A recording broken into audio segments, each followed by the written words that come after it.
జయ హో పత్రిజీ. మనందరం ఆ దివి నుంచి భూమికి దిగి వచ్చిన దేవతా స్వరూపులమండి. మనం ఈ భూమి మీదకి ఒక లైఫ్ పర్పస్తో వచ్చాం. ధ్యానం, స్వాధ్యాయం, సజ్జన సాంగత్యం ప్రతి ఒక్కరూ తప్పనిసరిగా చేసుకుంటూ ఉండాలి. అట్ ది సేమ్ టైం సేవ. చూసారా ఎంత చక్కగా మనం ఈ పూల బాటలో, పత్రిజీ గారు వేసిన ఈ పూల బాటలో నడుస్తూ ఉన్నాం, ధ్యానం చేస్తూ ఉన్నాం, తద్వారా జ్ఞానాన్ని పొందుతూ ఉన్నాం.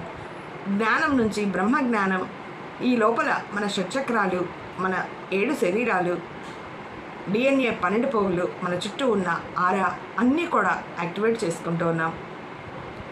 ఎన్లైటన్మెంట్ మాస్టర్స్ మనకు నేర్పించిన ధ్యానం ద్వారా మనం తెలుసుకుంటూ ఉన్నాం, జ్ఞానాన్ని పొందుతూ ఉన్నాం, ఆత్మజ్ఞానం పొందుతూ ఉన్నాం.